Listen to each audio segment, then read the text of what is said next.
Harper Audio presents The Vegas Diaries, Romance, Rolling the Dice, and the Road to Reinvention by Holly Madison. This is the author.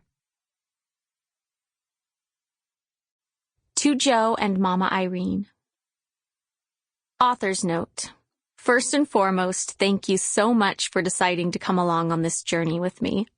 With the Vegas Diaries, my goal is to share with you a period of time that was very important to me and one that turned into the best time in my life up to that point.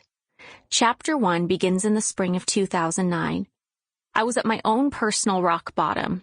I just checked out of the Playboy mansion, which I talk about at length in my first book, Down the Rabbit Hole, and back into the real world and had gone through 2 back-to-back and very public breakups.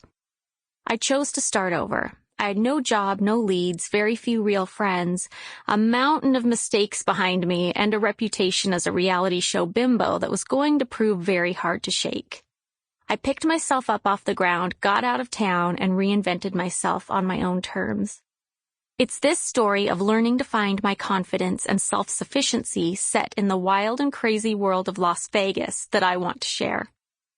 Of course, no woman is an island, and there are many people I interacted with over the 3-year period I cover in this book. Some of them have chosen to live their lives in public view, others have not. It's not my intention to embarrass anyone, and I've taken great care to disguise the identities of many of the players who shared this time with me.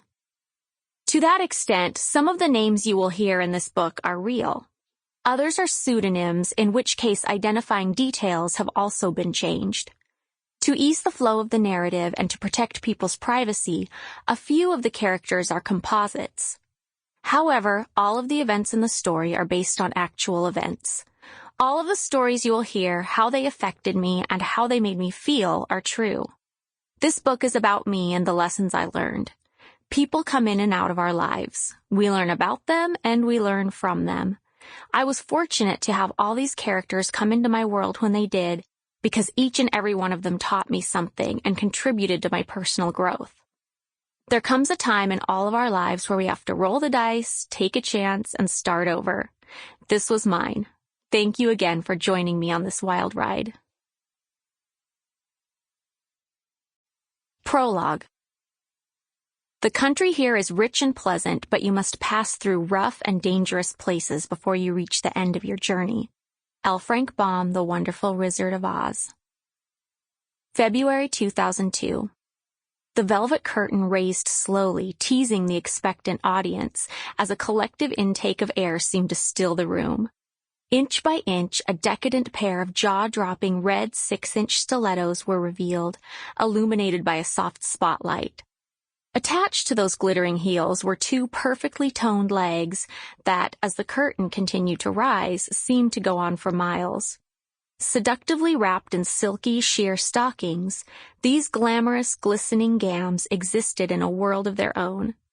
It was my first introduction to the world of burlesque, and I was hooked. Wrapped in a black vinyl dress that appeared to be painted on, a bouncing blonde ball of energy had burst into a Playboy Mansion buffet dinner and smacked a flyer in the middle of the table advertising a burlesque show. It was 2002, and a petite beauty named Stacy Burke began frequenting the infamous estate where I was then living. Stacy was a popular fetish model, and in Los Angeles during that period of time, the fetish scene and the world of burlesque tended to overlap. "It'll be fun, you really should come," she repeated after meeting a bit of reluctance from Mr. Hugh Hefner. To say he was a creature of habit would be a wild understatement. He did the exact same thing in the exact same order each week, and a Saturday night cabaret show was not part of the usual agenda. Needless to say, I was surprised when Stacy's charming enthusiasm did the trick. Hef announced that we'd be diverting from our previously scheduled programming in order to attend this adult review the following weekend. The show, called Swank, was held at the El Rey Theater, an Art Deco movie house built on Wilshire Boulevard in the 1930s, which had since been transformed into a live venue. I wasn't sure what to expect from the show itself. I didn't know much about burlesque at the time and was just grateful that we were doing something that was a departure from our rigid routine. Our group arrived a few minutes before showtime, and we were led to a VIP table near the stage. Moments after we took our seats, sensuous music Sample complete. Ready to continue?